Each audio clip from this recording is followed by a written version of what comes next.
Bon, bien aimé, que Dieu vous bénisse, que sa grâce soit sur votre vie. Voilà, nous avions déjà commencé la vidéo. On a fait 14 minutes. Maintenant, les gens ont coupé ça. Je ne sais pas pourquoi est-ce que chaque soir les vidéos là ne font que se couper. Vraiment, je ne sais pas. Donc, reconnectez-vous rapidement. On a été coupé. Je ne sais pas comment je vais l'expliquer, mais on a été coupé. Voilà, la vidéo s'est arrêtée toute seule et je ne sais pas vraiment pourquoi. Donc, je vous invite à vous reconnecter très rapidement. Voilà, vous étiez 25, je crois. Reconnectez-vous très rapidement, s'il vous plaît. La vidéo a été coupée. Si vous m'entendez bien, reconnectez-vous. On va insister. Voilà, ce n'est pas problème de connexion. Ce n'est non plus pas, je ne sais pas ce qui se passe, mais j'ai remarqué que les vidéos, les soirs se coupent. Je ne sais pas qui est contre la parole de Dieu, mais la personne est vaincue. Tu es vaincu même. Alléluia, tu es vaincu. Alors, donc je vais reprendre ce que j'ai dit. Ça ne sera pas seulement comme je l'ai dit, mais au moins je vais reprendre ce que j'ai dit. Alors, s'il vous plaît, parce que j'ai supprimé la vidéo qui a été coupée et qui a fait 14 minutes, je l'ai supprimée. Donc, la vidéo n'apparaît pas sur vos murs. Vous pouvez repartager la vidéo pour que vos amis puissent nous suivre. Et vous pouvez toujours réinviter. Alléluia. Voilà, donc je vais vous donner juste un peu de temps pour pouvoir partager et inviter. Voilà, donc prenez juste un peu de temps. Voilà, merci monsieur Sandon Marcel, merci beaucoup, merci. Vraiment, invité, c'est ce que le monsieur est en train de dire. Hein? Nous bénissons monsieur Sandon Marcel depuis l'Italie. Voilà, depuis l'Italie. Voilà. Donc, vraiment, invitez vos amis, je vous en prie. Je vous laisse quelques temps d'abord. Voilà, invitez vos amis, partagez la vidéo. Voilà, la vidéo s'est coupée toute seule. Donc, je l'ai complètement supprimée. Voilà, donc elle n'apparaît plus sur vos murs. Vous pouvez repartager et réinviter vos amis. Amen. Voilà. Parce que ce soir, on va parler et ça va beaucoup arranger les hommes. Alléluia. Soyons humbles pour regarder jusqu'à la fin. Amen. On ne va pas trop durer. Si on a trop fait, c'est 1h15. 1h15. Cette fois-ci, je n'ai pas trop duré. Hier, on a beaucoup duré parce que la femme aime traîner. Aime traîner. Vous-même, vous le savez. La femme, pour s'habiller, elle va faire 30 minutes. Alléluia. Donc, nous aussi, là, pour parler d'elle, là, on a traîné un peu hier. Mais aujourd'hui, là, si on a trop fait, c'est 1h15. Amen. Voilà. Donc, bien aimés frères et sœurs, on va revenir sur notre verset. J'étais en train d'expliquer que le voile ce n'est pas interdit dans la Bible. Les gens n'ont pas compris les Écritures. Et moi, je dis, quand quelque chose est bien élevé, Joyce Meyer, est-ce qu'elle se voile la tête? Mais est-ce qu'elle n'a pas des milliers de personnes qui s'asseyent devant elle? Est-ce qu'elle n'est pas honte? Quand elle enseigne, est-ce que ce n'est pas poignant? Arrêtez de fatiguer nos jeunes sœurs. Regardez le verset 7. Regardez bien le verset 7. 1 Corinthiens 11, verset 7. L'homme ne doit pas se couvrir la tête. Nous, là, on peut faire coco taillé. Pourquoi? Parce que nous sommes directement la gloire de Dieu. Et je lis le verset, pas pour défendre nos soeurs par rapport aux mèches. Non, non, non, non, non. Mais je vais anticiper pour dire, mèche là, ça n'envoie aucune femme en enfer. Défriser tes cheveux pour aller à l'église, tu n'iras pas en enfer pour ça. Faut te tranquilliser, il faut vivre la sanctification. Il ne faut pas critiquer les gens, il ne faut pas critiquer les hommes de Dieu. Il ne faut pas voler, il ne faut pas coucher avec les hommes mariés. C'est de ça qu'il s'agit. Sinon, friser les cheveux là, ça t'envoie en enfer où ça? Ça t'envoie en enfer où? Si c'est comme ça, allez-y porter les robes que Jésus-Christ portait, vous les hommes. Les gens qui accusent nos soeurs là, allez-y porter les robes que Jésus-Christ portait, parce que Jésus-Christ lui-même et tous ses disciples portaient des robes pour aller à l'église. Ils ne portaient pas des souliers. Comme Jésus ne portait pas de souliers, ne portait pas de souliers aussi. Bien aimé, contextualisons les Écritures et arrêtons de fatiguer nos jeunes sœurs. Mais ce verset-là, pourquoi je le lis? Je suis en train de le lire à cause du côté de la gloire de Dieu. L'homme est la gloire de Dieu.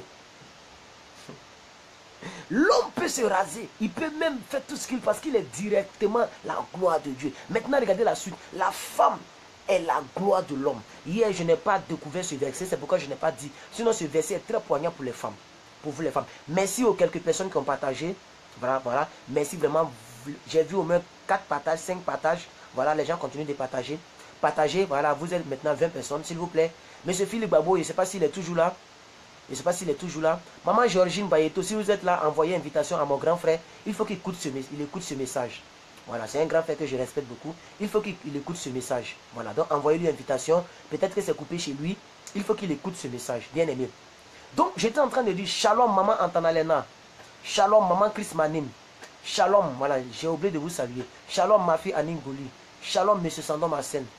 Shalom, bien-aimé Ange Hérien. Shalom à toutes les personnes vous qui êtes là. Voilà. C'est vrai que beaucoup m'ont prévenu qu'elles ne seront pas là, mais on va enseigner. Elles vont regarder la rediffusion. Shalom, maman Hortense Kwame. Voilà, elle est toujours dans les transports. Voilà, donc elle est dans le métro. C'est ce qu'elle est en train de dire. Elle dit, bonsoir mon évangéliste, je suis dans le transport. Le réseau ne passe pas bien. Voilà, donc elle regarde toujours en rediffusion parce qu'elle descend un peu tard. Alors bien aimé, que Dieu vous bénisse vous tous. Maman Justine m'a dit elle ne sera pas là. Il y a beaucoup de mamans qui m'ont dit qu'elles ne seront pas là. Elles vont regarder en rediffusion. Alléluia. Que la grâce de Dieu soit sur votre vie. Voilà. Et je veux continuer à enseigner. Alors bien aimé, l'homme est l'image et la gloire de Dieu. Et vous le savez que Genèse l'a dit. On va le lire. La Bible dit dans Genèse, et c'est un verset que tout le monde connaît, donc on peut juste paraphraser pour avancer parce que le temps file avec nous. Déjà 5 minutes. La Bible dit quoi? Dieu dit, créons l'homme à notre image et selon notre ressemblance. Quand tu gifles ta femme, tu es à l'image de Dieu? Attendez. Quand tu gifles ta femme, est-ce que tu es à l'image de Dieu? Moi, je vous pose la question. Maman Georgine, invitez monsieur Philippe Bagou. Quand tu gifles ta femme, est-ce que tu es à l'image de Dieu? C'est là le problème. C'est ce que beaucoup de personnes oublient. Mais ici, quand Dieu a dit créons l'homme selon notre image, selon notre ressemblance, il parlait de l'homme garçon. Hier, je vous ai donné la définition en hébreu. On dit Ish. Et la femme, c'est Isha. Mais si vous voulez en grec, j'ai fait les recherches, on dit Andros. Andros. Andros. Donc bien aimé, quand on dit que l'homme est l'image de Dieu, ça veut dire qu'on doit retrouver Dieu en l'homme. C'est pourquoi c'est l'homme qui doit chercher la nourriture pour apporter à la femme, parce que Dieu prend soin de l'homme. Et donc l'homme prend soin de la femme. Puisque nous sommes à l'image de Dieu, nous devons nous comporter en Dieu sur notre femme. Pas pour l'écraser, mais pour s'en occuper. Ça c'est la première toute petite révélation que je vais donner à tous les hommes qui me suivent. Et à toutes les mamans qui me suivent, pour aller conseiller vos hommes, pour aller parler vos hommes, aller enseigner vos maris. Ça, c'est la toute première révélation que je vais te donner. Je ne vais pas tourner par mille chemins, bien aimés. Je reprends. Maman Christ, allons-y doucement parce qu'on est pressé. 1 Corinthiens 11, verset 7. La Bible dit que l'homme est la gloire de Dieu. N'est-ce pas? Et la Bible nous dit en Genèse que l'homme a été créé à l'image et à la ressemblance de Dieu. Or, quel est le rôle de Dieu? Dieu est là pour s'occuper de ses enfants. Lui-même, il a dit. Il dit, ne vous inquiétez donc de ce que vous allez manger, de quoi vous serez vêtis. Parce que même si les oiseaux qui sont dans le ciel ne moissonnent ni ne sèment, mais ils arrivent à manger, moi l'Éternel, je m'occuperai de vous. Même si une maman peut abandonner son enfant, moi l'Éternel, je ne t'abandonnerai pas. Dieu, dans son plan, c'est pour s'occuper de toi. En tant que chrétien, parce qu'ils sont dits dans le Seigneur. Donc c'est pour t'occuper de toi. Maintenant, nous qui sommes à l'image de Dieu, nous nous occupons de la femme. Alléluia, gloire à Dieu. Maman Christ, descendons maintenant au... La vidéo déconne un peu. La vidéo déconne un peu, ça va se stabiliser. Descendons au verset 11. Si vous m'entendez, on a quelques... Voilà, on a quelques difficultés. Ça va se stabiliser, ne partez pas. Je vais stopper un peu, ça va se stabiliser. Peut-être que nous sommes attaqués, ils sont vaincus. Ils sont vaincus. Hein. Ça va se stabiliser, ne partez surtout pas. Voilà, ça déconne. On va patienter un peu, ça va se stabiliser, ne partez pas. Ah, ne partez surtout pas, ça va se stabiliser. Donc je mets une petite pause. Voilà. Depuis que la vidéo s'est coupée toute seule et qu'elle est revenue, les gens sont restés en route. Hein. Voilà, les gens sont restés en route. Je ne sais pas si mon Facebook est piraté, les gens ne veulent pas que je fasse les diffusions. Les gens sont restés en route. Alors, bien aimé, si elle est stable, si vous m'entendez bien, et que l'image n'est pas trop brouillée de votre côté, faites-moi 5 sur 5, je vais continuer. Maman Christ, donnez-moi le verset 11. Merci Maman Christ. Maintenant les autres, si vous me recevez bien, faites-moi 5 sur 5, je vais évoluer. Parce que j'ai promis qu'on n'allait pas durer, mais si on perd trop le temps, il faut que je dise ce que j'ai à dire aux hommes ici. Alors 1 Corinthiens 11, verset 11. La Bible dit toutefois, 1 Corinthiens 11, verset 11.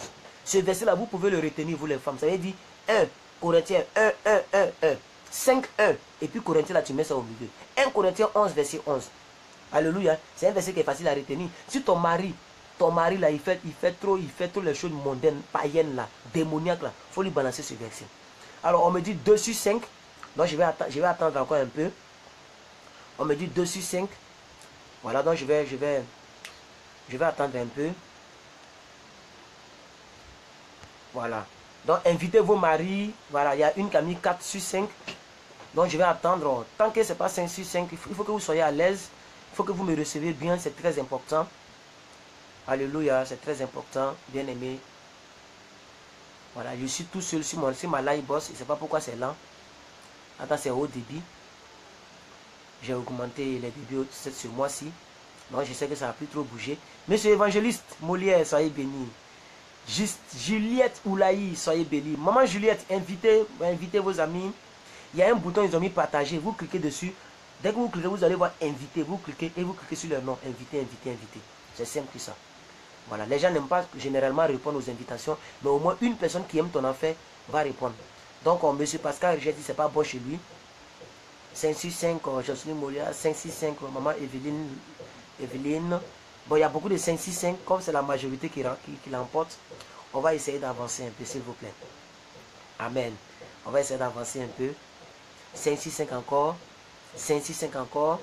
565 encore, Rosemont. 565, voilà, ça descend.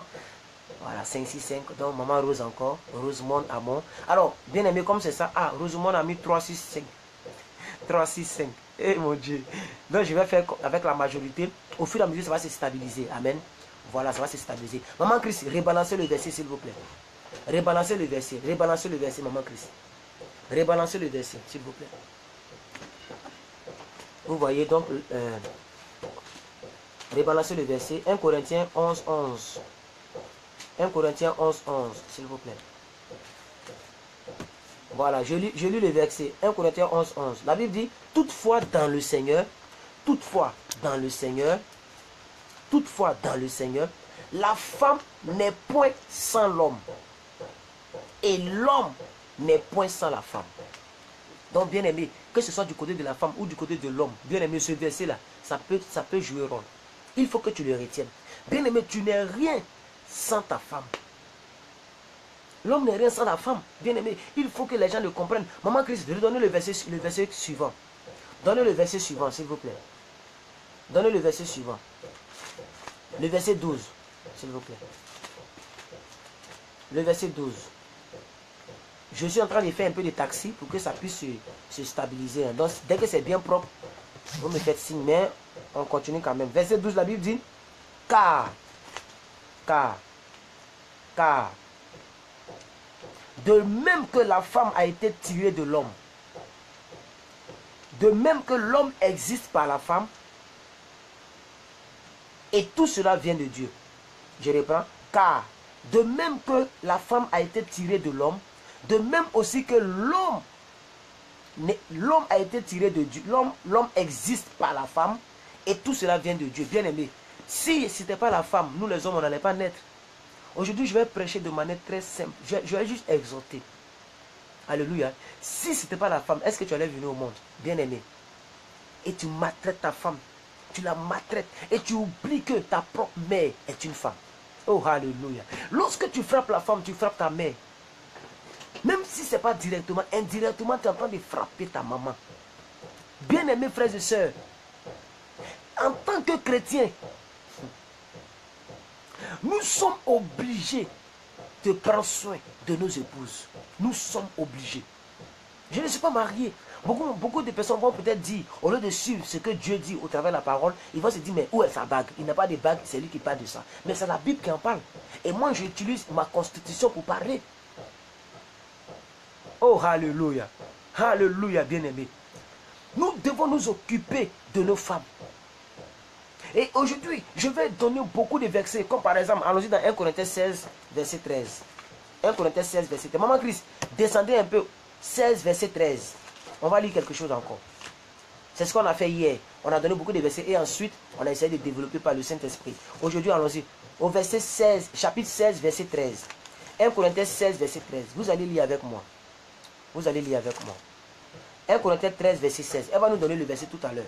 Bien-aimé, le chrétien, l'homme masculin chrétien doit veiller sur sa femme.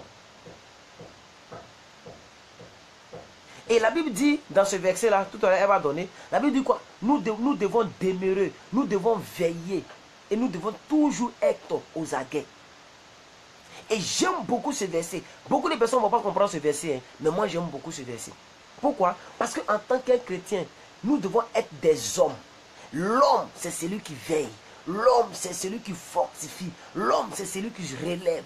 L'homme, c'est celui qui protège. C'est pourquoi, bien aimé, les femmes n'ont pas besoin d'abord d'argent. Elles ont besoin de protection. Elles ont besoin de protection. Elles veulent se sentir à l'aise, se sentir protégées. Et donc, voici le verset qui est devant vous. 1 Corinthiens 16, verset 13. Veillez, demeurez fermes dans la foi. Soyez des hommes et fortifiez-vous. Soyez des hommes et fortifiez-vous. Demeurez fermes dans la foi. Oh, alléluia. Bien-aimés frères et sœurs, notre christianisme est trop coloré par le féminisme. Et j'ai remarqué ça. Tout le monde est devenu fermier. L'homme devient la femme aussi devient l'homme et tout est mélangé. Le christianisme est devenu quelque chose de féminisme. L'homme qui devrait travailler, c'est lui qui est à la maison, c'est lui qui regarde la télévision et c'est la femme qui va travailler. Ça, c'est pas normal. Tu maltraites ta femme. Comment est-ce que tu traites ta femme?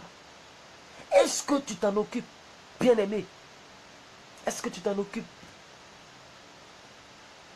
Oh, alléluia, gloire à Dieu. Est-ce que vous comprenez aussi simple que ça soit ce soir? Est-ce que vous comprenez un peu de quoi je suis en train de parler? Excusez-moi si je ne suis pas trop fouca parce que je suis hyper fatigué. Je viens de certaines courses. Mais je veux dire à quelqu'un ici, bien-aimés frères et sœurs, qu'il faut que nous puissions devenir des hommes. C'est ce que la Bible dit. Soyez des hommes. C'est écrit noir sur blanc. Ça est encore devant vous. On dit veillez, demeurez ferme dans la foi. Soyez des hommes. Donc, bien-aimés, arrêtons le féminisme. La femme, c'est la femme. L'homme, c'est l'homme. L'homme doit être à sa place. La femme doit être à sa place. Évoluons peu à peu et pas à pas. Maman Christ, elle va nous donner le verset encore. Hein? Genèse 1, verset 26. Genèse chapitre 1, verset 26. Tout le monde connaît ce verset. Puis Dieu dit, faisons l'homme à notre image, selon notre ressemblance. Alléluia. Mais il y a une partie qui m'intéresse. Donc elle va donner le verset. On va lire la partie B. La partie B, et qu'il domine sur les poissons de la mer, sur les oiseaux du ciel, sur le bétail, sur toute la terre, sur tous les reptiles qui rampent sur la terre. Et on va sauter le verset 27, on va atterrir au verset 28. Qu'est-ce que la Bible dit au verset 28? Ce sont des choses très capitales. Qu'est-ce que la Bible dit au verset 28? Je vais lire le verset 28 parce que c'est un verset que je ne maîtrise pas totalement par cœur. Mais le verset 26, là, je le connais. Voilà. Puis Dieu dit, ça c'est des choses dont ça devait être une récitation pour tous les hommes. Du moins pour tous les chrétiens. Alors, verset 28 maintenant. Regardez le verset 28. Genèse 1, verset 28. Genèse 1, verset 28. Je précise ici que le livre de Genèse 1, c'est la création de manière spirituelle. Genèse 2, c'est la création de manière physique. Ça veut dire, tout ce qui est créé en Genèse 1 n'est pas encore créé. Quand vous lisez le livre de Genèse 2, la Bible dit, il n'existait point d'homme pour cultiver la terre. Mais Genèse 1, verset 6, on nous dit que, puis Dieu dit à l'homme. Ça veut dire, l'homme là, physiquement n'existait pas. C'est pourquoi la Bible dit quoi? Beaucoup de personnes disent que l'homme est poussière. L'homme n'est pas poussière.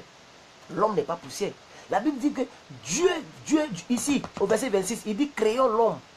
Mais quand vous allez voir Genèse 2, il dit quoi? La Bible dit quoi? Dieu, la Bible dit quoi? Genèse 2, je vais vous montrer quelque chose ici.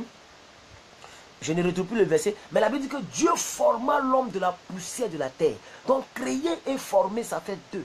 L'homme avait déjà été créé spirituellement. Mais au chapitre 2, l'homme maintenant a été formé. Quand on dit former, ça veut dire donner une forme à quelque chose. Donc ça veut dire la chose existe, mais on lui donne maintenant une forme pour que la chose puisse être de manière palpable. C'est pourquoi l'homme a été mis dans ce corps. Du moins dans ce corps qui n'est que poussière. Sinon l'homme lui-même n'est pas poussière. L'homme est esprit. Un esprit ne meurt pas. C'est pourquoi l'homme ne mourra pas. Et je vais vous dire ici, que tu sois chrétien, que tu sois païen, que tu marches un pied dedans, un pied dedans, dehors, tu es éternel. Pourquoi? Parce que Dieu a créé l'homme de manière éternelle. Soit tu vas brûler éternellement dans le feu, soit tu vas vivre éternellement dans le paradis. Mais ce que tu saches que tu es éternel. Oh, alléluia. Sache-le que tu es éternel. Lisons ici les Écritures. Lisons. Maman Christ, merci. Alors, lisons le verset 28 maintenant. On a lu le verset 26. Lisons le verset 28, s'il vous plaît. Dieu les bénit Et Dieu leur dit, soyez féconds, multipliez, remplissez la terre, assujettissez la terre, dominez sur les poissons de la mer, sur les oiseaux du ciel, sur tout le bétail qui se meut sur la terre. Ici, Dieu parlait de qui, bien aimé? Dieu parle de l'homme. Dieu parle de qui? De l'homme. Alléluia. Et c'est bien défini. C'est lorsqu'il a fini de nommer les animaux. C'est alors que Dieu maintenant a fait endormir l'homme et il a fait sortir une côte de l'homme et il a maintenant créé la femme. Alléluia. Donc la femme n'est pas passée par cette double étape. C'est-à-dire créer d'abord et former. Non, non, non. La femme, dès que la côte est sortie, elle a été déjà formée en même temps, sur place. Alléluia. Donc la femme est le produit fini de l'homme. Ça veut dire l'homme là, la femme représente le produit fini de l'homme. Ça veut dire qu'il n'y a plus une autre création qui provient de l'homme. Ça n'existe pas, à part la femme. Bien-aimés frères et sœurs, vous devrez comprendre cela. Je suis en train de venir pas à pas, parce que je veux essayer de bien doser l'enseignement. C'est vrai qu'aujourd'hui on n'est pas nombreux, et je l'ai dit à l'entame de cette vidéo, beaucoup m'ont dit qu'elles ne seront pas là, ils ne seront pas là. Et c'est ce que j'ai beaucoup aimé. Beaucoup de mes mamans m'ont dit qu'elles ne seront pas là. Et quand vous les remarquez, vous ne les voyez pas. Parce qu'elles ne sont pas là effectivement. Mais bien aimé, ce que je veux dire tout simplement, c'est que vous qui êtes là, suivons pas à pas les Écritures et avançons. Allons-y, on a lu tout à l'heure Genèse 1, verset 26, 28, n'est-ce pas? Allons-y dans Genèse 2, verset 7. Maman Christ, Genèse chapitre 2, verset 7. Vous allez voir quelque chose. Il faut qu'on puisse connaître, quand on dit l'homme là, c'est qui? L'homme masculin, andros, ou même si vous voulez, ish, c'est qui? Ish, I-S-C-H. Genèse 2, verset 7, regardez ici. L'Éternel Dieu formant l'homme de la poussière de la terre. Vous avez compris? On a lu Genèse 1, verset 26. Dieu a dit, créons l'homme à notre image. Et au verset 2, chapitre 2, verset 7, on nous dit, l'Éternel Dieu forma l'homme. De quoi parle le texte alors? La Bible joue avec nous? Non, la Bible ne joue pas avec nous. C'est nous qui devons demander la sagesse à Dieu pour comprendre qu'est-ce que la Bible veut nous faire comprendre. Qu'est-ce que la Bible dit exactement de ces deux versets? Sinon, pour un profane, il va dire, mais les versets se concrétisent. On nous a dit que Dieu a déjà créé l'homme depuis le chapitre 1. Chapitre 1, verset 26. Mais pourquoi chapitre 2, verset 7, on nous dit maintenant, formons l'homme. Dieu a formé l'homme de la poussière de la terre. Où l'homme était pendant tout ce temps? L'homme était où? L'homme n'existait pas encore physiquement. Mais l'homme avait déjà été manifesté. Il avait déjà été créé dans la pensée de Dieu. Dans le monde spirituel, l'homme existait déjà. Voilà pourquoi la Bible a dit, on a lu tout à l'heure en Corinthiens, que l'homme est la gloire de Dieu. Il est la gloire de Dieu. Il sort directement du spirituel. Il représente Dieu. Et hier, on a lu cela en Éphésiens 5, verset 22 à 24. Moi, je n'ai pas oublié ces versets. C'est tellement clair dans mon esprit. Où la Bible a dit quelque chose qui m'a beaucoup touché. Et vous devriez vraiment le savoir. Maman Christ, donnez le verset. Donnez le verset. Éphésiens 5, 22 à 24. Donnez le verset. Je vais rappeler le verset pour des gens. Éphésiens 5, 22 à 24. On a vu ça hier. On a vu ça hier, bien-aimé. Oh, alléluia, alléluia.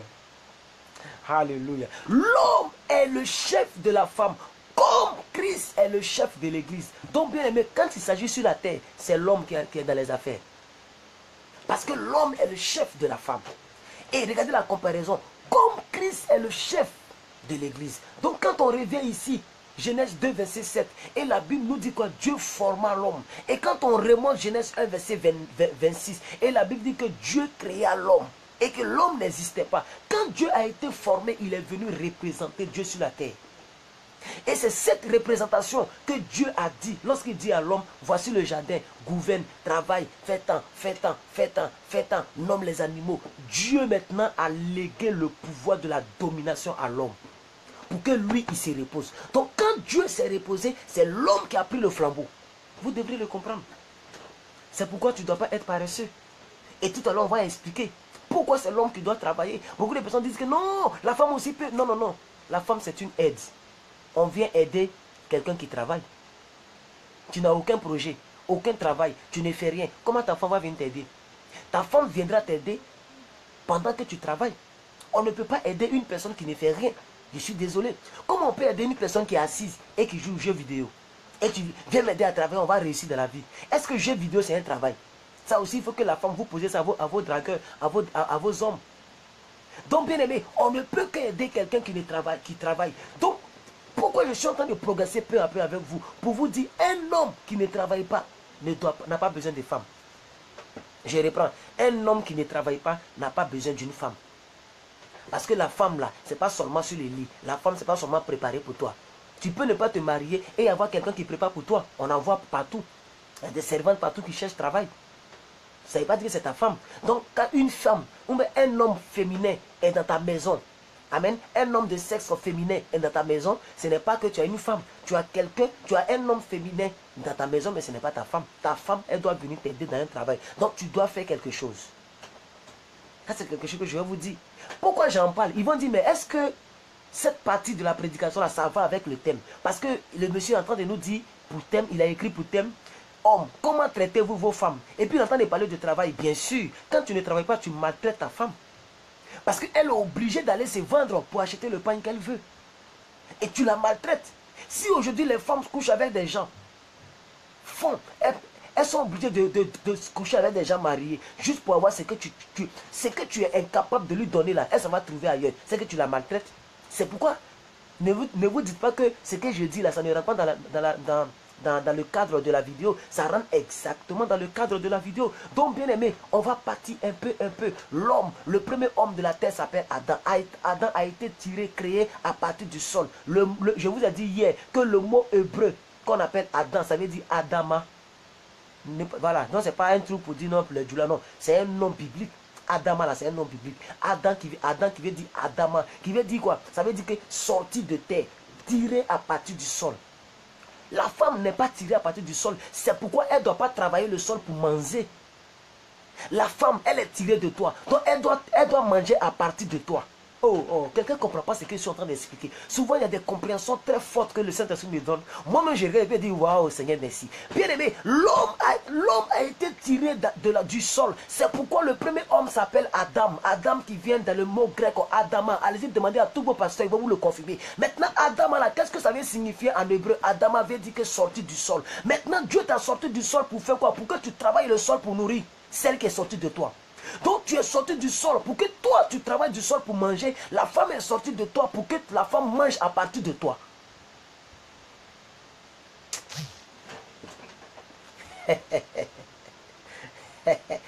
Ah, alléluia. Les écritures sont tellement simples, mais il faut le Saint-Esprit pour t'expliquer, c'est tout. Donc bien aimé, un homme qui ne travaille pas, c'est un homme qui maltraite sa femme. C'est pourquoi j'ai toujours dit à Dieu, il faut que tu me montres ce que je suis venu faire sur la terre. Afin que lorsque je serai en train de le faire, je pense à la femme, je épouse ma femme pour qu'elle court avec moi. Elle doit courir avec moi dans le couloir que j'ai commencé. C'est pas maintenant ta femme qui va te dire, et si tu faisais l'agriculture? Mais c'est que tu as échoué, tu dois faire quelque chose, elle vient t'aider là-dedans. Mais pourquoi les femmes vous maltraitent? Et hier on en a parlé. Pourquoi vous maltraitent, vous tous qui êtes en Europe et autres? Parce que vous êtes devenus des hommes féminins. Des hommes qui ont la carrure d'homme, mais qui se comportent comme des PD. Des hommes féminins. C'est pas parce que tu ne fais pas ta mère comme ça que tu n'es pas féminin. C'est pas parce que tu ne marches pas comme ça. Oh, ma copine on dit quoi? Il ne comprend pas. Comment tu as barbe, tu appelles les gens ma copine? Moi je ne comprends pas. Tu as des muscles, tu appelles les gens ma copine. Ceux-là même, j'ai appelé Go Michel, il va les engager. J'ai appelé Go, il va les engager, ces gens de personnes-là. Mais ce n'est pas parce que tu ne fais pas comme eux que tu n'es pas féminin. Quand tu ne travailles pas, tu es un homme féminin. Donc, si tu t'appelles Herman, on va mettre E, ça va devenir Herman. Non. Si tu t'appelles, je ne sais pas moi, Henri, on va mettre E-N-E-D-T-E, ça va devenir Henriette. Donc, tous les hommes qui ne travaillent pas, qui sont mariés et qui sont des hommes féminins, transformez leurs prénoms. Si c'est Pascal, il faut mettre E à la fin. Si c'est Herman, il faut mettre E à la fin. Si c'est Henri, il faut mettre Henriette. Si c'est Gilbert, il faut mettre E, ça va devenir Gilberto. Parce que c'est un homme féminin. Oh, Dieu n'a pas créé un homme féminin. Prenons, Maman Christ, allons-y.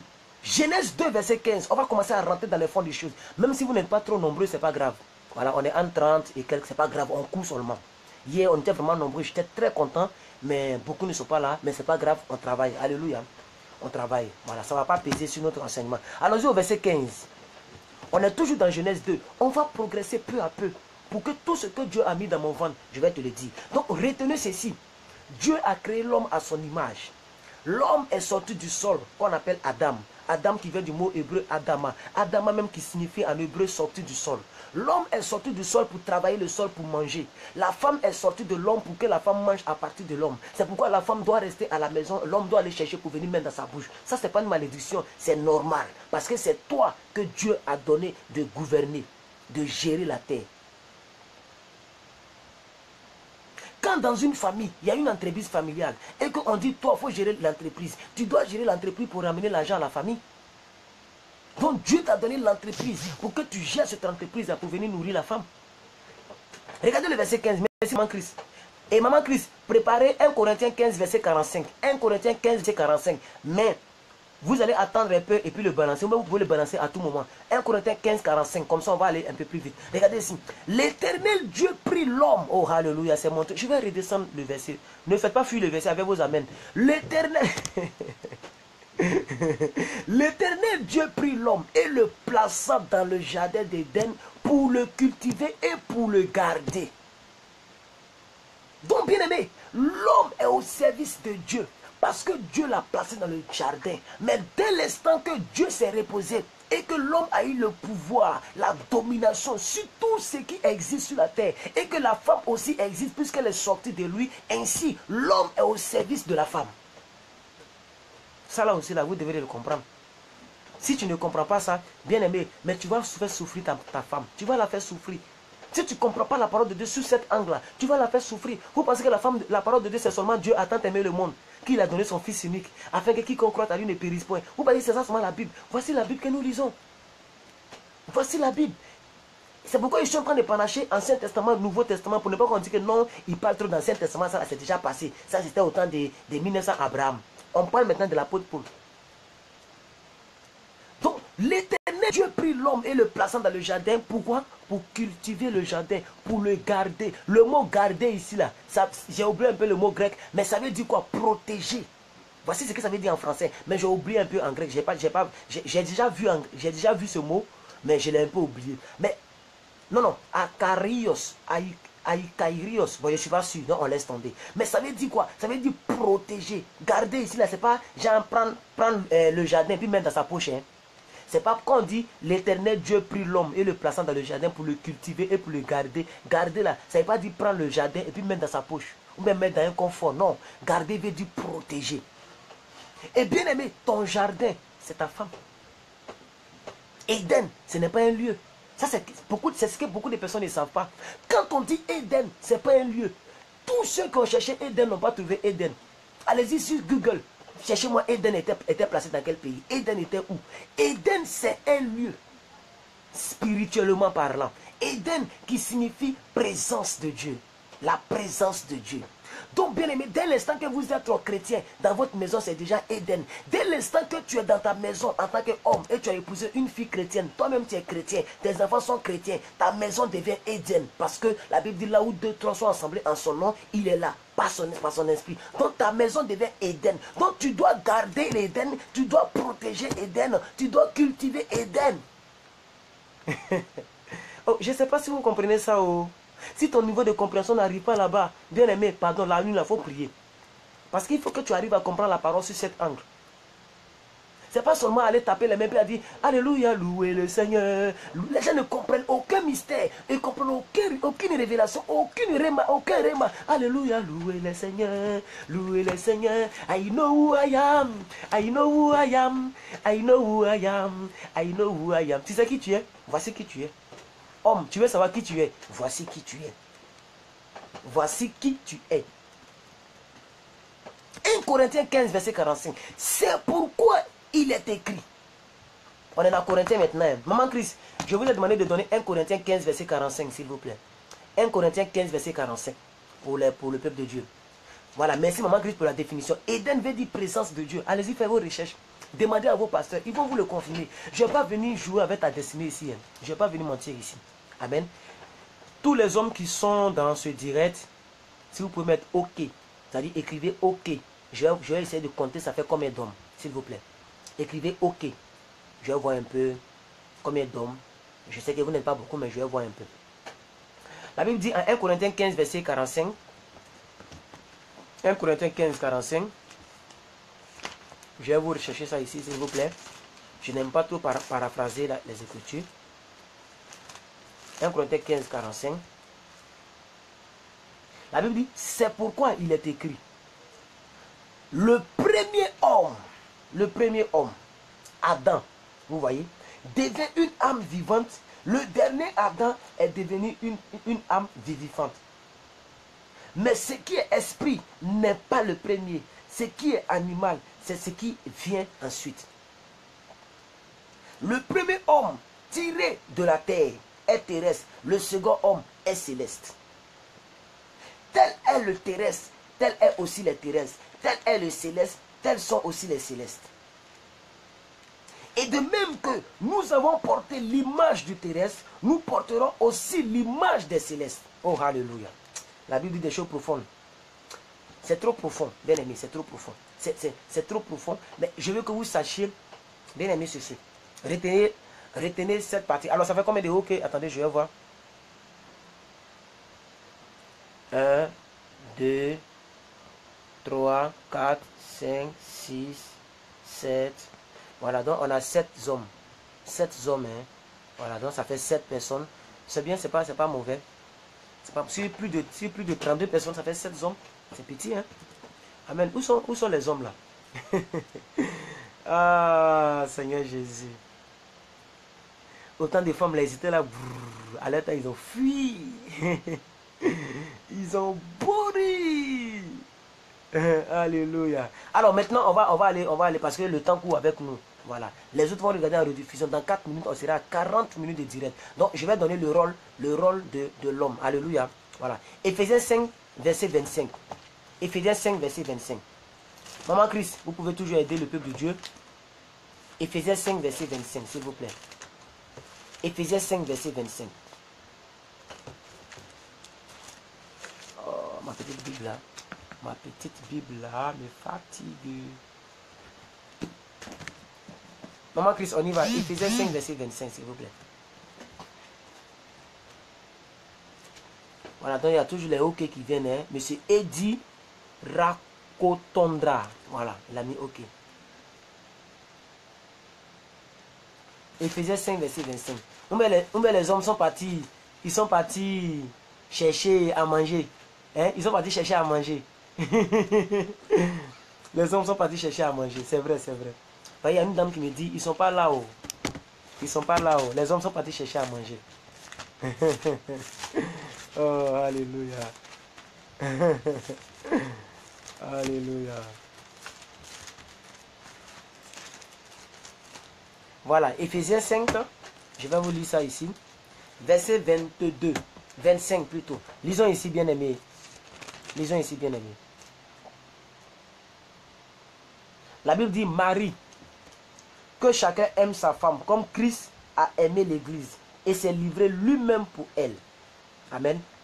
Je reprends. Marie, que chacun aime sa femme comme Christ a aimé l'Église et s'est livré lui-même pour elle. Bien-aimés frères et sœurs, le rôle de l'homme masculin, il faut le dire, le rôle de l'homme masculin, c'est de pouvoir aimer sa femme.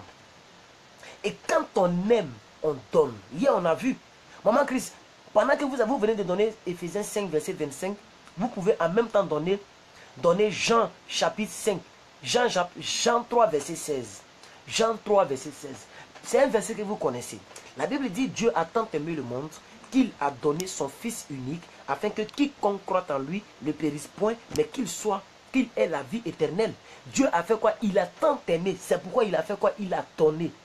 Et ici on dit, Éphésiens 5, 25 dit quoi? On dit, Marie, aimez votre femme comme Christ a aimé l'Église. Quand il s'agissait des femmes hier, on a vu le parallélisme entre la femme et l'Église et Christ.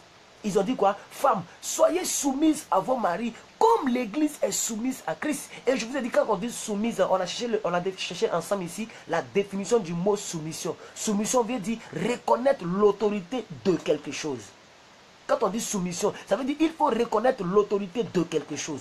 Donc, bien aimé, si pour hier, la Bible a dit et a donné le parallélisme entre la femme, l'homme et Dieu, ici aussi, pour les hommes, la Bible donne le parallélisme entre la femme, l'homme et Dieu. Quel est le parallélisme? On dit homme, mari, et ici, ils n'ont même pas dit homme. Ça, c'est une chose que je vais dire. Ils ont dit mari. Un homme qu'on appelle mari, c'est un homme qui est marié. Un homme qui n'est pas marié, on appelle célibataire. Ici, on dit mari. La Bible comprend français. Quand on dit mari, c'est que la personne là doit t'épouser.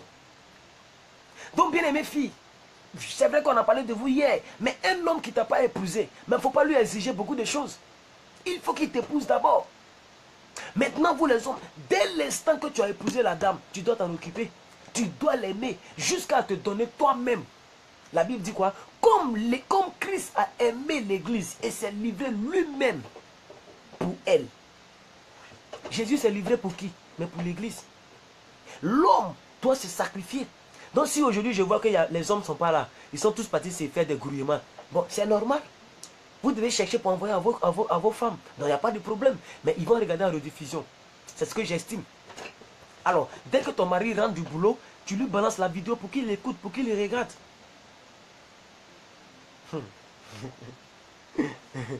Alors, je vais vous expliquer en profondeur ici quelque chose. Quand la Bible dit ici, mari, aimez votre femme, le mot grec ici utilisé, c'est talpo. Talpo. Le mot grec qui veut dire aimer. Hein? Aimer votre femme. Vous savez, en grec, là, un seul mot peut vouloir dire toute une portion de phrase. Oui, voilà. Par exemple, Zoé. En français, ça n'a pas un seul mot. On dit la vie de Dieu. Vous voyez? Ou bien, dans d'autres versions, on dit le genre de vie que Dieu avait. C'est ça qu'on appelle la vie Zoé. Le genre de vie que Dieu a, c'est ce qu'on appelle la vie Zoé.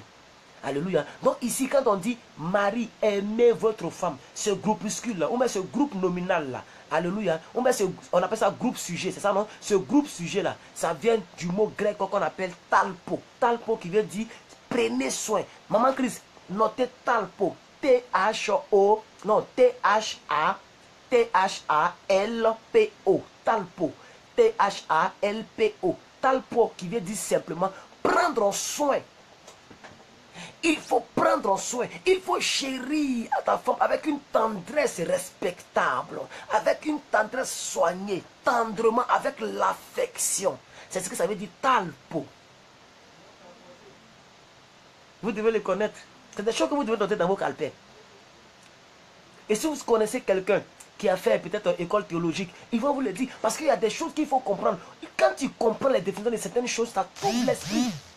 Et tu vois que ce n'est pas du jeu. Quand la Bible dit homme, aimez vos femmes. Mais aimer là, ça veut dire quoi? Quand la Bible dit aimez vos femmes, c'est seulement la caresser? Est-ce que aimer là, c'est seulement la caresser? Est-ce que aimer là, c'est seulement acheter pot de fleurs? Non. Aimer, ça veut dire prendre soin d'eux. Marie, aimez votre femme. Ça veut dire mari, qui veut dire andros. Andros, andros. A-N-D-R-O-S. Andros. Le mot mari là. Bien aimé, le mot homme, mari, dans son sens contextuel, littéralement grec. Mari vient, ça veut dire andros. Andros qui veut dire quoi? Qui veut dire un homme masculin, mais déjà marié. Mais l'homme naturel s'appelle Ish. Ish. Et la femme c'est Isha. Bon, je ne sais pas trop vous embrouiller avec ça, mais je veux tout simplement vous dire que, bien aimés frères et sœurs, quand la Bible dit quoi, la portion biblique, quand la Bible dit, en Éphésiens 5, verset 25, quand la Bible dit, Marie, aimez vos femmes, ça dit, si je veux lire cette partie en grec, j'allais vous dire, andros, alpo, c'est fini. Andros, alpo, voilà ce que ça veut dire. Vous voyez comment le grec est condensé? C'est un langage qui est tellement codé. Donc un seul mot peut dire beaucoup de mots en français. Quand on dit mari, aimez votre femme, vous voyez comment c'est long? Mais en grec on dit andros, alpo. Andros qui veut dire homme marié, homme occupé, homme appartenant à. Et talpo, talpo qui veut dire prendre soin d'eux. Il faut prendre soin d'eux. Et à ne pas négliger, quand tu épouses une femme, tu dois prendre soin de la dame. Comment tu te comportes avec ta femme? Est-ce que tu la talpo? Est-ce que tu talpo ta femme? Est-ce que tu prends soin de ta femme? Est-ce que tu aimes ta femme? Est-ce que tu l'aimes soigneusement, sérieusement, spirituellement? Oh, alléluia. Et bien aimé, on va lire un autre verset. Je vais vous donner un autre verset. Maman Christ donnait Éphésiens. On est toujours dans Éphésiens 5, mais allons-y au verset 28 à 29. S'il vous plaît. 28 à 29. Je n'ai pas noté sur mon Word ici, mais je veux relire cela parce qu'il y a quelque chose que j'avais lu ce matin et ça m'a touché. Éphésiens 5, 28 à 29, s'il vous plaît. Il y a quelque chose que j'ai lu ce matin lorsque je méditais, ça m'a touché. 28 à 29. Donnez le verset pour le peuple de Dieu.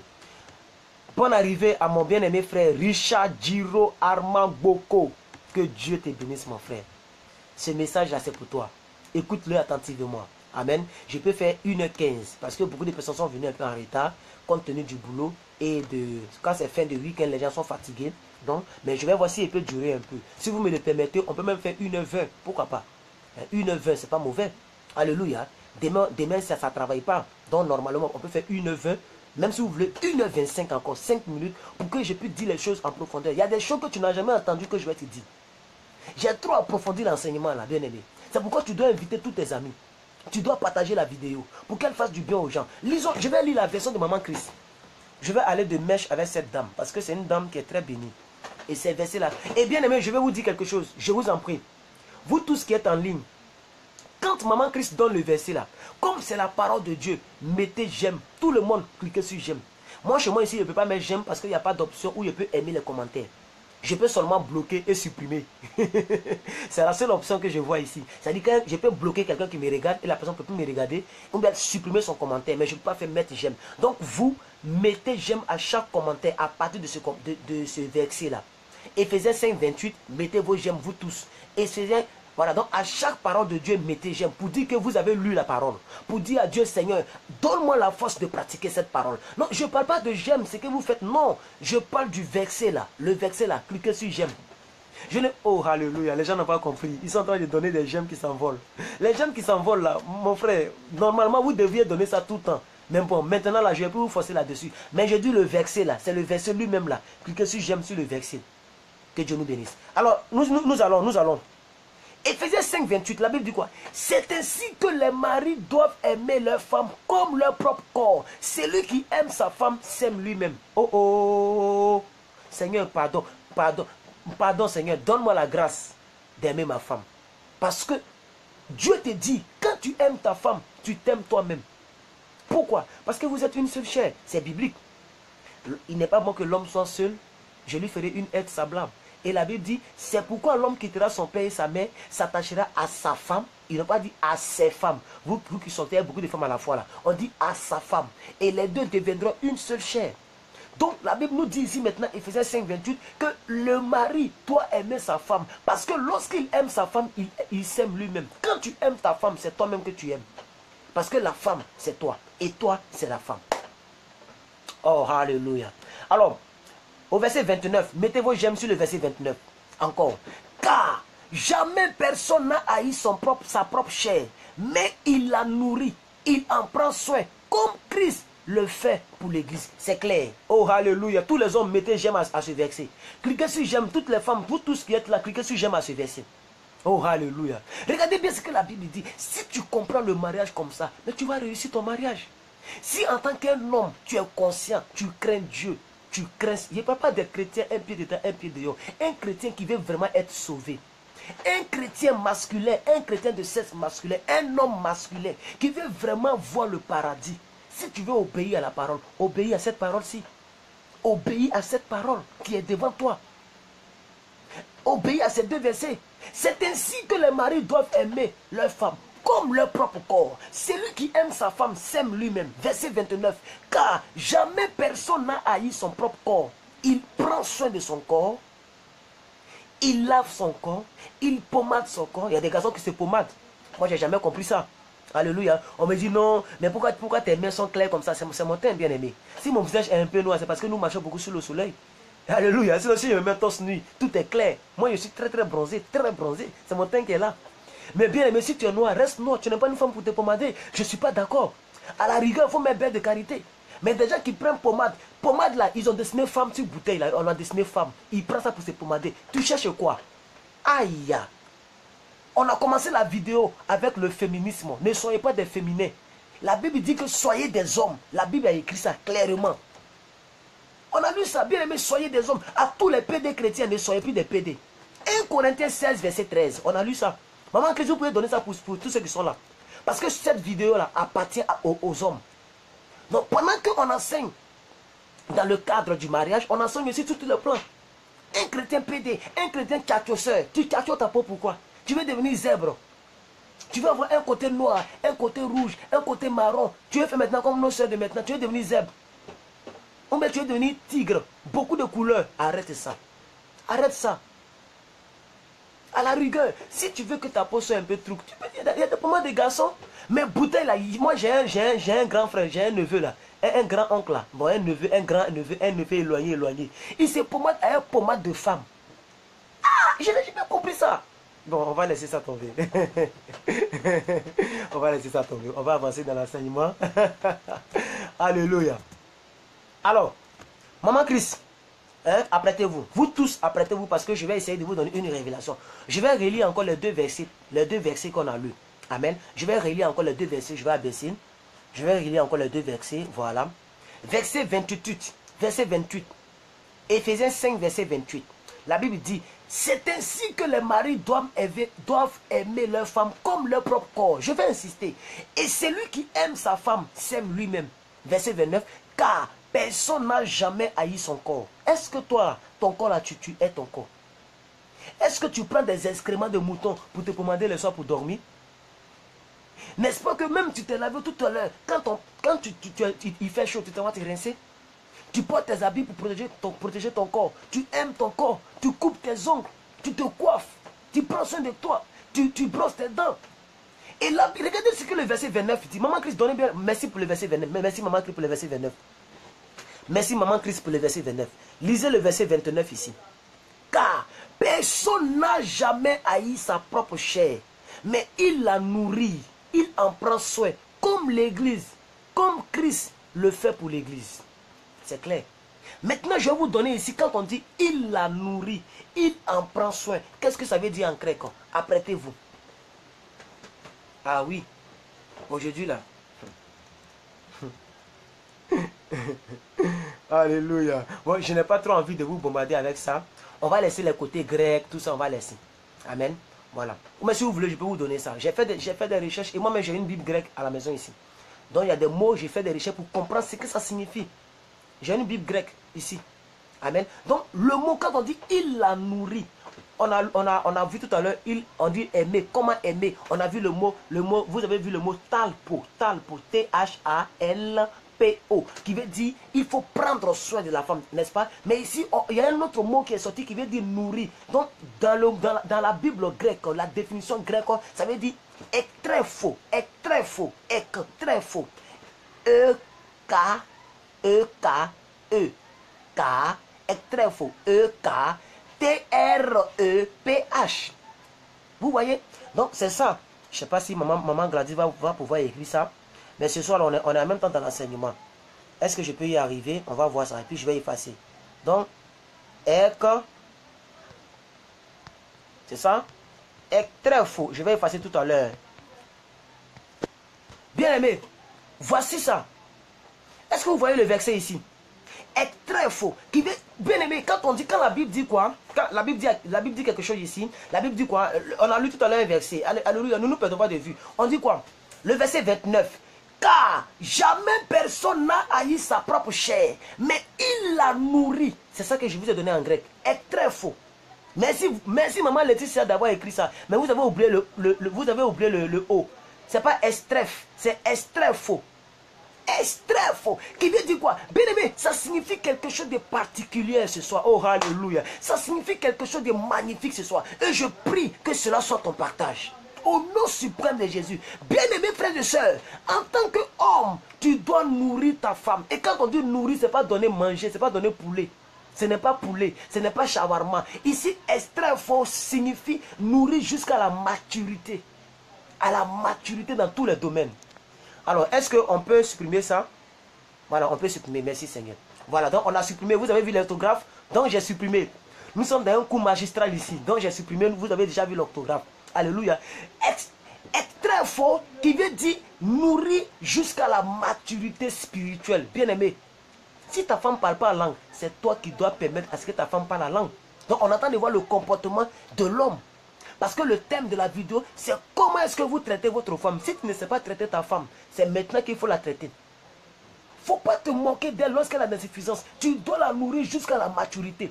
Et c'est dans tous les domaines. Mais ici, comme c'est bibliquement, on dit nourrir jusqu'à la maturité spirituelle. Mais dans tous les domaines, tu dois l'aider jusqu'à la maturité. Hier, j'ai parlé de cela. Si ta femme a une forme bizarre, mais tu dois faire du sport avec elle jusqu'à ce qu'elle dépérisse. Si ta femme porte des robes qui ne sont pas bien, c'est toi qui dois choisir des robes pour elle. Tu dois dire, bébé, c'est moi, je dois connaître ce qui te va. Et c'est moi qui dois apprécier ce que tu portes. Je veux que tu portes telle chose. Parce que quand tu portes là, mon cœur là, ça balance. Faut pas te moquer d'elle pour dire, elle n'est même pas classe. Tu n'es même pas au 21e siècle. Tu t'habilles bizarrement pendant que ta bouche est fermée. Oh, tu dois la nourrir. Le mot grec nourrir veut dire extrait faux. Tu dois la extraire faux. Tu dois la extraire faux, bien aimé. Donc, bien aimé, tous les hommes qui n'arrivent pas à extraire faux leur femme, ce ne sont pas des hommes. Ce ne sont pas des hommes. Dieu t'a donné le mandat de gouverner, de diriger, d'être le chef. Ce n'est pas pour piétiner la femme, c'est d'extraire faux la femme. Donc, bien aimé, Dieu ne t'a pas créé en première position pour que tu sois là. Même dans nos familles là, c'est comme ça. L'aîné de la famille doit réussir pour ouvrir la porte aux autres petits frères.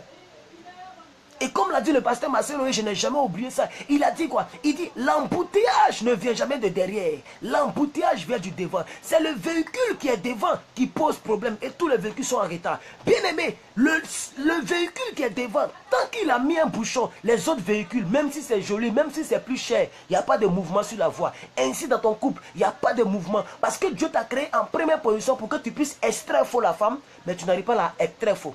Et comme tu n'arrives pas à la extraire faux, aujourd'hui, elle n'arrive pas à la maturité. Dans tous les domaines, tu dois la extraire faux.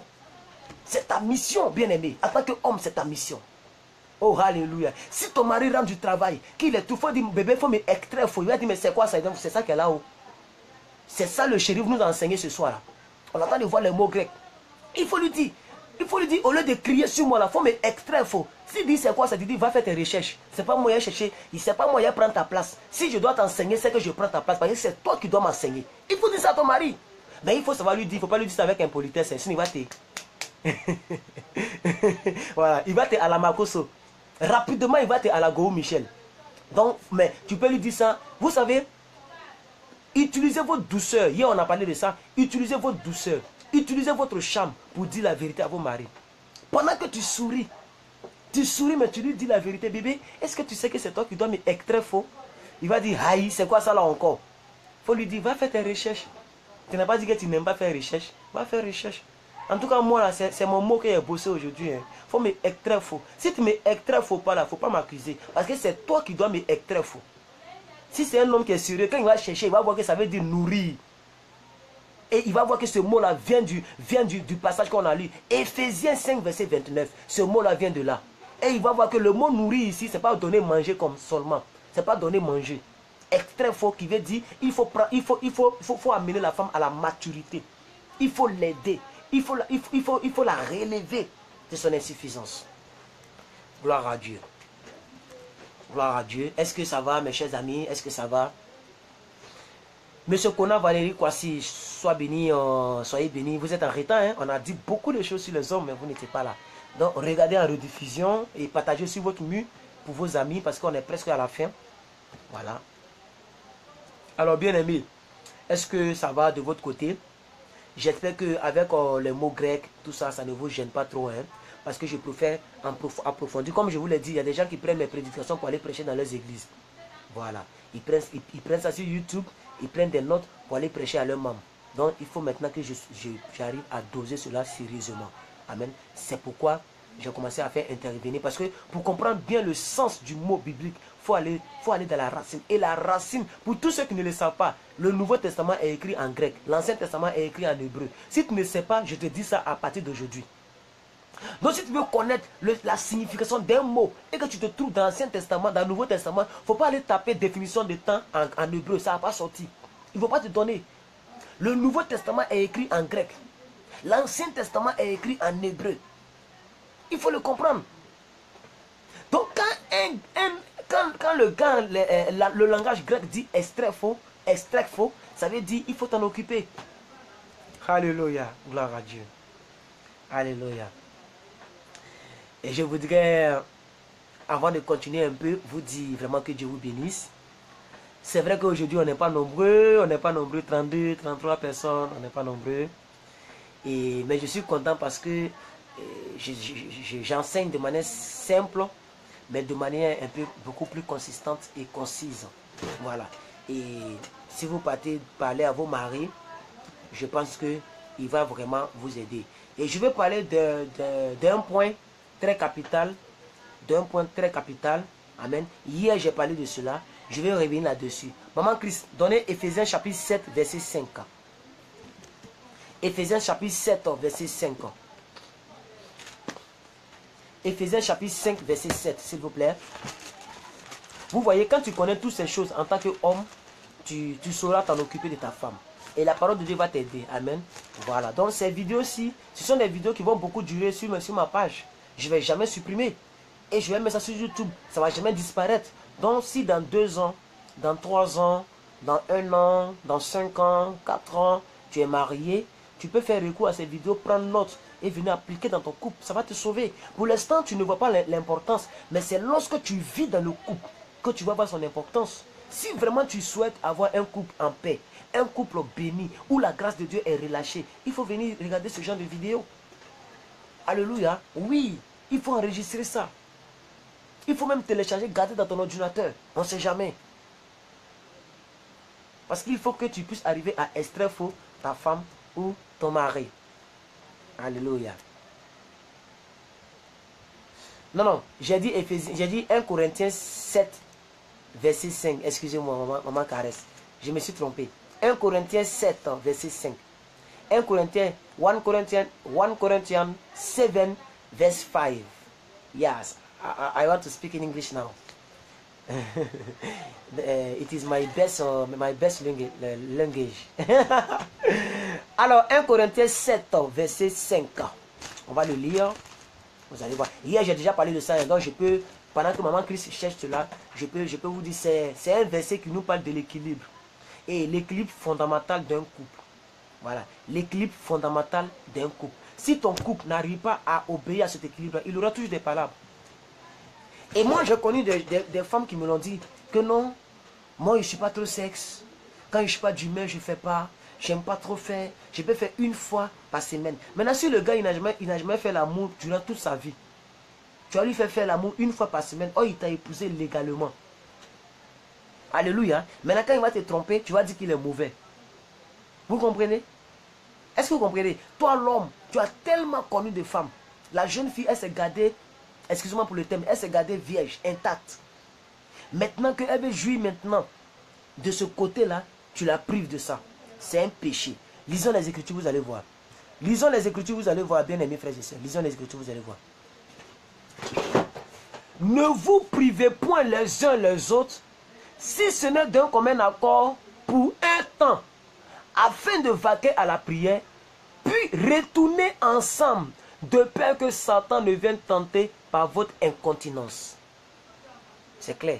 Donc ici, le mot incontinence nous aide à comprendre qu'est-ce que la Bible, c'est-à-dire dans quel domaine la Bible veut parler. La Bible veut parler du domaine du sexe. C'est clair. C'est clair. Parce que si vous vous êtes séparés pour un temps, et que vous ne faites pas un temps, vous faites 1000 temps, mais il y a un d'entre vous deux là qui sera tenté par son incontinence. La personne ne va plus se contenir. Or, un homme qui ne se contient pas, ne se contrôle pas, alors il va rentrer partout où il y a ouverture. Il va rentrer partout où il y a ouverture. Et la femme en a besoin. La femme qui ne se contrôle pas, quand femme veut quelque chose, vous pensez que qui peut l'empêcher?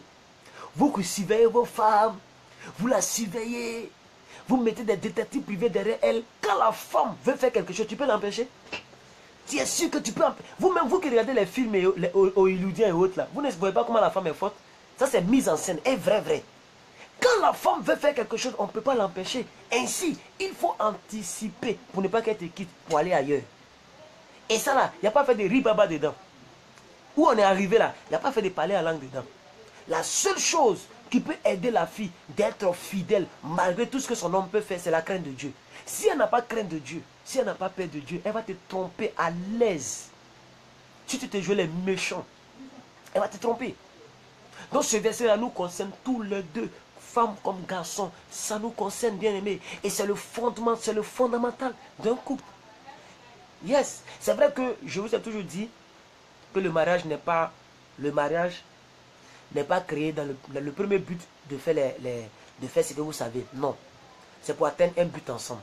Mais la Bible aussi a dit multiplier. Comment on va multiplier si on ne s'accoupe pas? Comment on va multiplier? Donc quand tu dis au gars, moi je ne suis pas trop sexe, moi ça ne m'intéresse pas trop, ça ne m'intéresse pas trop. À cause de ça seulement, le monsieur peut être frustré. Il peut te laisser, il peut aller ailleurs. Si c'est un monsieur one man show qui ne crée pas Dieu, qui s'en fout de la réalité de l'enfer, il s'en fout de la réalité du paradis, tout son paradis c'est sur la terre. Et que tu veux l'empêcher de vivre son paradis, il va aller ailleurs.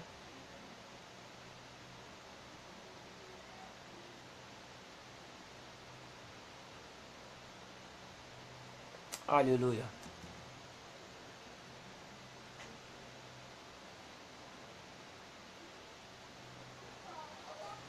Alléluia. Bien aimé. J'espère que vous comprenez bien ce que je suis en train de dire. Aujourd'hui je parle un peu faiblement et je parle simplement parce que je vous ai dit que je suis fatigué. Parce que je vous ai répété. Il y a quelqu'un qui dit que le message d'hier était plus blindé. Voilà, bon, je ne sais pas ce qu'elle veut dire par là. Mais ce que je vais dire tout simplement, ce message a dit beaucoup de choses. Voilà, j'ai dit vraiment beaucoup de choses. Voilà. Donc, je pense que quelqu'un qui écoute sérieusement, sincèrement, la personne verra ce que je suis en train de dire. Alléluia. Voilà. Mais, si je ne parle pas trop fort, c'est parce que corporellement, je suis fatigué. Voilà. Et quand je m'assois comme ça, je suis courbé. Parce que normalement, je dois m'asseoir comme ça. Quand je suis loin, je n'arrive pas à bien lire parce que je suis très loin. Quand je suis assis comme ça, je suis loin. Donc, je suis obligé de me courber pour regarder. Donc, me courber par jour, 2 vidéos par jour. En moyenne, 1h15 par vidéo. Imaginez ce que ça fait sur une semaine, sur 2 semaines. Pendant que je n'ai pas de femme pour me masser. Donc, comprenez ma fatigue. Alléluia. Le week-end fini, donc la fatigue s'installe. Donc, ne voyez pas le fait que je ne suis pas fouca pour dire que le message n'est pas blindé. Il est blindé. Mais sauf qu'il n'y a pas trop de vivacité là-dedans. Amen. Et comprenez-moi pour cela. Quand je serai marié, à chaque prédication, quelqu'un va me masser, ça va passer. Voilà, quelqu'un va me masser. Je ne sais pas, quelqu'un va me masser et ça va passer. Alléluia, gloire à Dieu. Maman Christ, donnez-moi 1 Timothée 3, 4 à 5. 1 Timothée 3, 4 à 5. 1 Timothée 3, 4 à 5, s'il vous plaît. Et puis aussi, vous n'avez pas invité beaucoup d'hommes. Donc, comment ça va m'encourager? Je vous n'ai pas beaucoup. Hein? Invité, vous n'avez pas invité, vous n'avez pas partagé. C'est tout cela aussi. 1 Timothée, maman Christ, on y va. Je vous attends. Affectueusement. Voilà. 1 Timothée 3, 4. On va le lire ensemble. Non. 1 Timothée 3, verset 4 à 5. Voilà, c'est ça. 1 Timothée 3, 4, 5. 1 Timothée 3, 4, 5. C'est ça. 1 Timothée 3, 4, 5. 1 Timothée 3, 4, 5. 1 Timothée 3, 4, 5.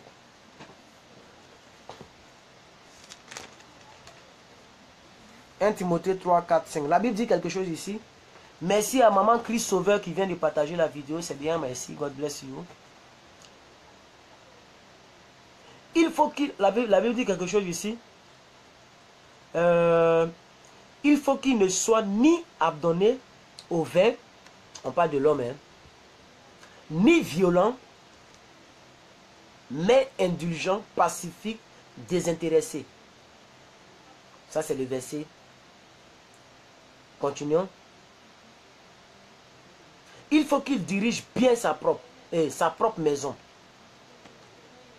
Qu'il tienne bien ses enfants dans la soumission et dans une parfaite honnêteté. Alléluia. On continue. Car si quelqu'un ne sait pas diriger sa propre maison, comment pourra-t-il prendre soin de l'église de Dieu?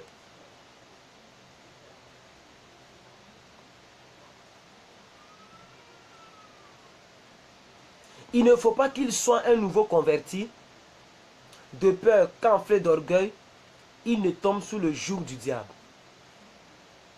Vous avez compris ça? Donc la Bible dit de ne pas... Maman Christ donnait le verset 6. Un bébé spirituel, il n'a pas besoin de mariage, il doit mûrir d'abord. Et Mamadou Karambiri, un jour il a enseigné ça, le docteur Mamadou Karambiri. Je me suis dit, mais est-ce que ce qu'il dit là c'est normal? Je n'étais pas trop d'accord avec lui, il y a vraiment longtemps que je l'écoutais. Il a dit ça, il dit il ne faut pas qu'une chrétienne épouse un épios. C'est dangereux même. Un bébé spirituel, non, non, non. Quand il vient te draguer, il a donné sa vie à Dieu, ça fait une semaine. Et puis il vient te draguer, il faut lui dire pardon, pardon. Il faut naître de nouveau, pardon. On a qu'à attendre un peu, tu es encore bébé spirituel. N'est-ce pas qu'une femme de 20 ans ne peut pas épouser un petit de 2 ans? Même si on dit que nous sommes dans un monde de sacrilège. Est-ce que tu peux épouser un bébé de 3 mois? Un bébé de 5 mois? Non. Ainsi, bien aimé, la Bible dit quoi? Oh. Regardez ici. Non, je suis en train de dire certaines choses ici. Hein. Donc ça veut dire, vous les hommes là, naissez de nouveau. Convertissez-vous, repentez-vous sérieusement. Et grandissez spirituellement. Parce que vous avez en charge d'enseigner votre femme, de la nourrir spirituellement. On a vu le mot grec ici. On a vu le mot grec ici, bien aimé. Mais si toi-même tu es népios, comment est-ce que tu vas la nourrir? Comment est-ce que tu vas faire grandir ta femme? C'est pourquoi la Bible dit au verset 6 ici, il ne faut pas qu'il soit un nouveau converti. C'est écrit noir sur blanc. Maman Christ, donnez le verset s'il vous plaît. 1 Corinthiens 3, verset 6, s'il vous plaît. Il ne faut pas qu'il soit un nouveau converti. De peur. Merci Maman Christ pour le verset. Je viens de le voir, merci. Donc je vais lire sa version pour voir si c'est la même version. Parce que moi j'utilise Scofield. Étude biblique Scofield. Il ne faut pas qu'il soit un nouveau converti. C'est la même version. De peur qu'enflé d'orgueil, qu'il ne tombe sur le jugement du malin. Vous comprenez? Donc tu ne dois pas épouser un nouveau converti. Donc bien aimé, à vous les hommes, cherchez à pouvoir être mature spirituellement. Ne soyez toujours pas de nouveaux convertis. Vous avez en charge de nourrir la femme, de la protéger, de la garder. Mais si tu es un népios, qui va enseigner qui? Tu es un népios. Népios qui veut dire bébé spirituel. Alléluia. Et voici maintenant pourquoi, bien aimé, vous devez naître de nouveau. Maman Christ, 1 Pierre 3, verset 7. S'il vous plaît. 1 Pierre 3, verset 7. On va lire beaucoup de paroles, beaucoup de versets aujourd'hui. Il faut vraiment qu'on lise beaucoup de versets. Allons-y dans le livre de Pierre. 1 Pierre 3, verset 5. 7, excusez-moi. Hein? On va voir dans ce verset-là, pourquoi est-ce que le chrétien doit naître de nouveau.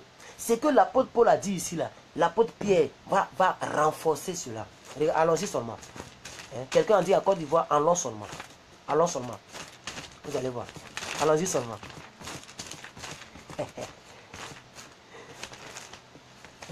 Allons-y seulement. Vous voyez, on est tellement habitué à lire la Bible en choses. Voilà, je suis dans Pierre maintenant.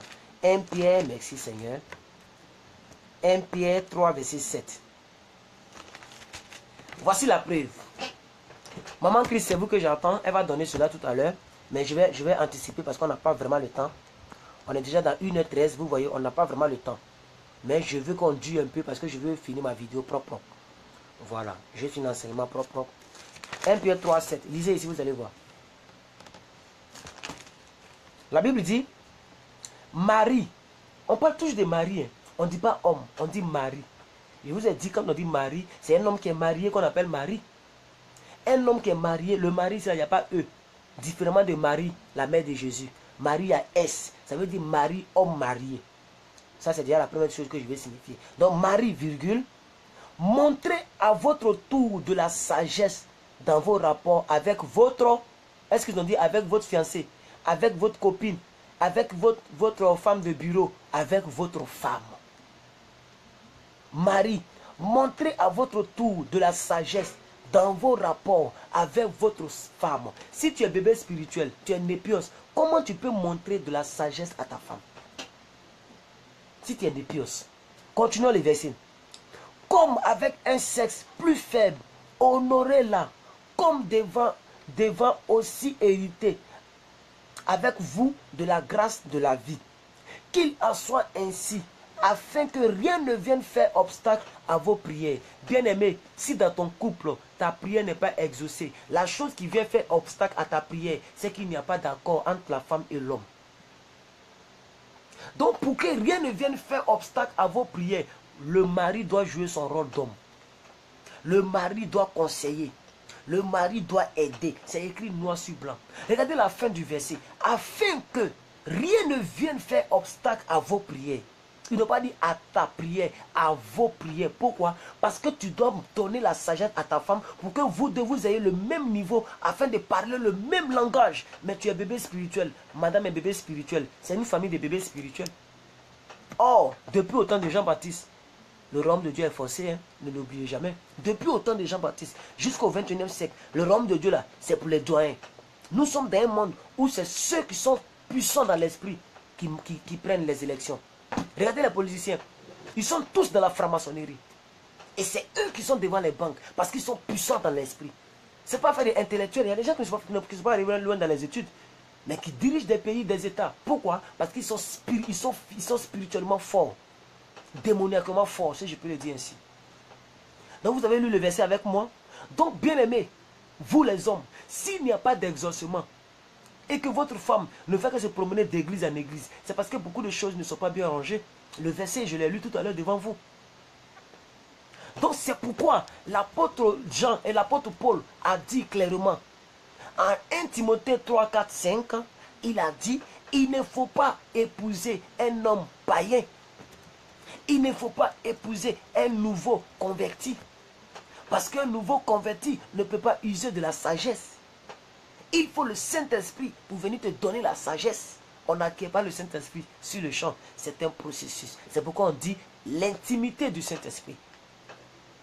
Donc plus le monsieur est intime, plus l'Esprit lui révèle les secrets. Et alors il peut aider sa femme.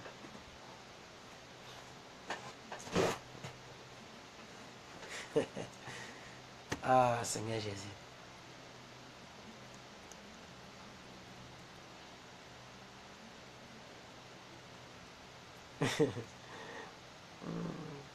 Alors, je vais donner certaines choses rapidement ici que j'ai notées dans mon Word. C'est que vous devrez faire, les maris, vous devez aider vos femmes, vous devez les aider à grandir, vous devez les diriger, vous devez les nourrir, vous devez aussi, vous devez arrêter la nervosité, arrêter de les boxer, vous devez leur donner de l'éducation spirituelle, la nourriture spirituelle, vous devez les enseigner, voilà. Vous devez éviter de blesser la femme, parce que quand la femme est blessée, c'est très dangereux. Si la femme t'a maudit, ça va arriver. Un jour, je vous ai lu un verset ici. Je vous ai lu un verset où la Bible dit, la malédiction avec cause a de l'effet. C'est la malédiction sans cause, c'est elle qui n'a pas d'effet. Donc si la malédiction de ta femme a une cause et que la cause est valable, ça va t'arriver. Il faut qu'on vous le dise pour que vous ayez peur de fatiguer les femmes. Il faut vraiment que tu aies peur. Si ta femme est contre toi, mais tu peux mourir en 2 semaines. Sans qu'elle t'empoisonne, tu peux mourir. Si ta femme décide de malmener ta vie et ta paix, tu ne seras pas en paix. Tu ne seras pas en paix. Donc bien aimé, il est bon de faire de la femme un centre d'intérêt, d'aider la femme. C'est vrai qu'il n'y a pas beaucoup d'hommes, mais vous les quelques hommes, et vous les femmes qui êtes là, en même temps la parole vous fait du bien, parce que vous savez maintenant quel genre d'homme vous avez besoin. Vous n'avez pas besoin d'un épios, vous avez besoin d'un homme qui peut vous instruire, qui peut vous aider, qui peut vous encourager, qui peut vous protéger, qui peut prendre soin de vous, un homme qui peut travailler et ramener quelque chose dans la maison. Pas un homme féminin, un homme masculin. Alléluia. Amen. Alléluia. Que Dieu vous bénisse. Et les 36 personnes, j'ai pris que la grâce de Dieu soit sur votre vie. Nous sommes à 1h18 minutes. Et j'ai pris que cette parole vous fasse vraiment du bien. Je sais au moins que Dieu vous a parlé au travers de tout ce que nous avons dit. Amen. Et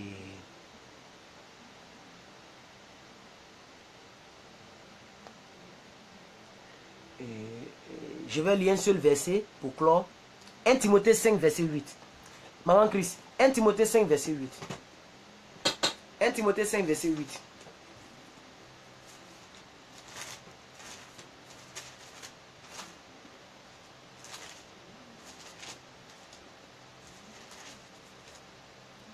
1 Timothée 5, verset 8. Lisons ici. Si quelqu'un n'a pas soin des siens, et principalement de ceux de sa famille, il a renié la foi. Là, c'est l'un des versets qui m'a bouleversé. Je reprends. Si quelqu'un n'a pas soin des siens, et principalement ou premièrement celle de sa famille, ce monsieur-là a renié la foi. Ça veut dire, tu n'es plus chrétien. Tu as renié la foi. Je vais lire la version de Maman Christ pour que les hommes sachent vraiment, pour que les hommes puissent vraiment savoir de quoi il s'agit. Quand je suis en train d'enseigner là-dessus. Si quelqu'un n'a pas soin des siens, et principalement de ceux de sa famille, il a renié la foi. Et il est pire qu'un infidèle. Ils n'ont pas dit si quelqu'un, on dit si quelqu'un. Un mari qui ne fait aucun effort pour pourvoir aux besoins de son épouse, de ses enfants, de sa famille, cette personne-là n'est plus chrétienne. Cette personne a renié la foi. Ce n'est pas Ancien Testament, c'est Nouveau Testament. Et les conflits concernant la répartition des tâches dans le mariage sont inévitables. Il arrivera toujours des conflits. C'est pourquoi l'homme doit savoir qu'il est le chef de la maison. Il doit se battre pour pouvoir aux besoins de sa femme. De prendre soin principalement de sa famille. Pour ne pas que tu renies la foi. Parce que si tu as pris, si tu ne prends pas soin de ta femme, la Bible dit que tu as renié la foi. Ah oui, vous ne le saviez pas. C'est pourquoi vous jouez avec nos chères mamans. Vous n'avez jamais lu ce verset. C'est pourquoi vous vous amusez avec nos chères mamans. C'est écrit noir sur blanc. C'est pas l'arabe, c'est français. C'est pas arabe. Faut pas me dire non, c'est arabe. C'est français qui est écrit là. Prenez soin de vos femmes, bien-aimées. Colossiens 3, verset 18 à 19, bien-aimés. Ces versets-là, prenez ces versets, allez-y donner à vos maris. Allez-y donner à vos maris. Je vois les Linda, je vois les Marie-France, je vois les Richard, je vois les Solange, je vois les Cathy, les mamans Josiane sont comme ma grande soeur, Annie Gouli. Allez-y donner à vos maris. Si vous êtes marié là, allez-y donner à vos maris. Un homme qui ne s'occupe pas de toi, qui ne s'occupe pas de tes enfants, qui ne s'occupe pas de sa famille, la Bible dit il a renié la foi. Et il est pire qu'un infidèle. Oh, les infidèles au temps de Jésus, ils étaient lapidés. C'est pourquoi la femme, ils ont envoyé la femme en bas de Jésus. On dit maître, la femme, elle a été infidèle. On doit la lapider à mort. Donc, au temps de Jésus, on est lapidé. Mais on dit, toi, homme, tu ne prends pas soin de ta femme là, tu es pire qu'un infidèle. Tu es pire qu'un infidèle. Ça veut dire, tu es déjà pécheur. Tu n'as pas péché, hein? Tu ne voles pas, tu ne mens pas, tu ne sors pas avec des femmes. Mais comme tu ne t'occupes pas de ta femme et de ta maison, la Bible dit que tu es pire qu'un infidèle. Tu as renié la foi. Ils n'ont pas dit que tu as perdu la foi. On dit que tu as renié la femme.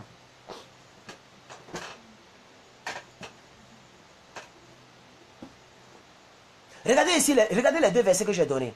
Le premier verset, je l'ai cité en guise pour retoquer au message d'hier. Parce que je n'ai pas donné ça hier.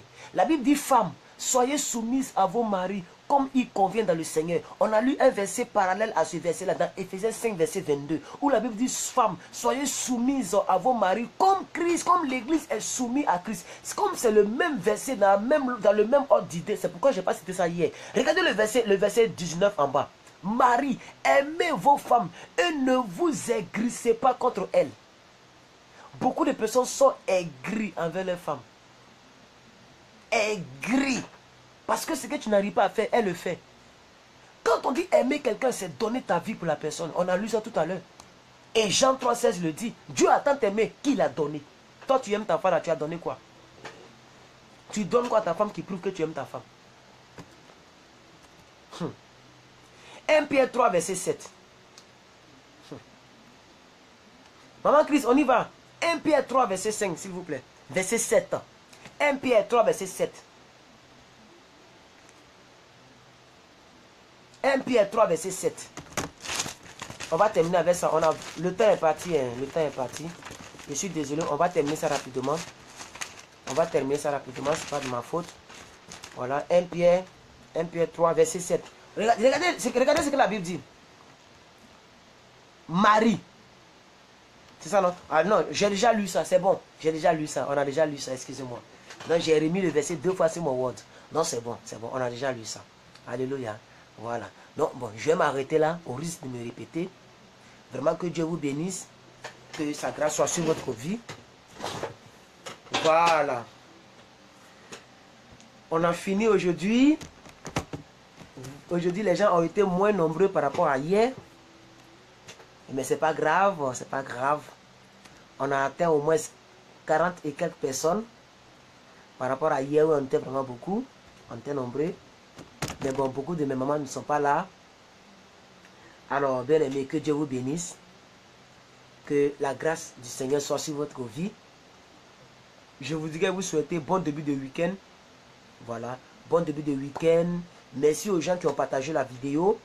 Je vais le vérifier ici, s'il vous plaît. Voilà, merci aux gens qui ont partagé la vidéo. Merci aux gens qui sont...